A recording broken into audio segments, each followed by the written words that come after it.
I always thought Kyle Lowry was probably the most overrated player in the NBA.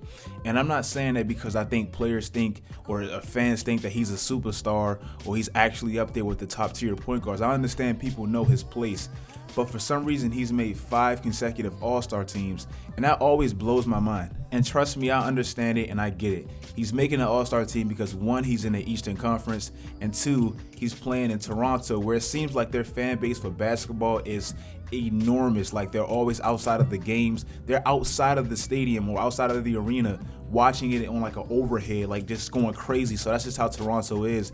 And I understand that they're going to vote him in every single year because he's a big name, so I get it. But I don't care what conference you play in. It always kind of killed me that sometimes a player like Kyle Lowry will make the All-Star team and Damian Lillard in 2016 averaging 26, 27 points won't, because he just plays in the Western Conference. That just doesn't sit well with me. But before I get into Kyle Lowry real quick, I know we're going to hit 100K today. I'm almost positive we're like 20 subscribers away. So I want to thank you guys in advance. I'm going to do a more descriptive video and obviously a more emotional video.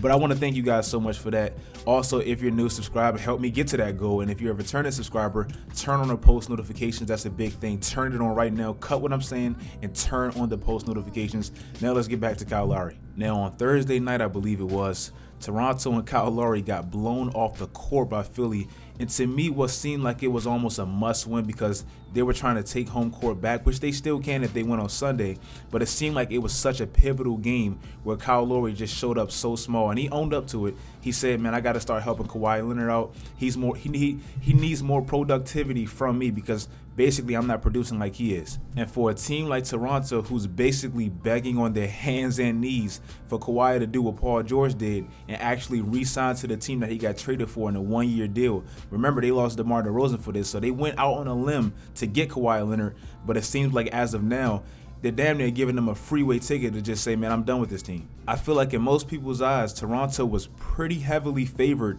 in this series to actually beat Philadelphia. Kawhi Leonard had never lost to Philadelphia a day in his life before this series, but now they find themselves at a huge momentum disadvantage. Now on to Kyle Lowry. I don't think if you look at his playoff numbers throughout his career, or really his numbers in general, you can actually look at him and say, oh man, he's been terrible in the playoffs. I think even last year he averaged like 50% from the field. He's not terrible statistically, but where he shows up short is where you feel like you need him most in those pivotal games where you want him to produce and actually contribute to the other star or with the other star. That's when you can almost count on Kyle Lowry shrinking. Now, Kyle, he had his worst playoff performance by far in 2014-2015 when they got swept by the Wizards, and he put up like historically bad numbers in the playoffs. He averaged like 12 points, 31% from the field, I think like 21% from deep. Like, he was absolutely awful. And yeah, he was pitiful and all that stuff, but he wasn't really put in the spotlight too much because at the end of the day, he's Kyle Lowry. Like, nobody cares that much. It's not like he's a real superstar doing this. But the following season, he got to the playoffs in 2015-2016 and met the Cleveland Cavaliers. And this is back then where, LeBron was in the Eastern Conference, and DeMar DeRozan and Kyle Lowry, when they saw LeBron James in the playoffs or anywhere, matter of fact, they just shrank. Like, they just turned into the baby dinosaurs for real. And I believe it was game 1 of that series versus Cleveland in the Eastern Conference Finals. Kyle Lowry just went into the locker room in the middle of game 1. And I think it was like the first quarter. He went in the locker room and he quote unquote had to decompress in the middle of a playoff game.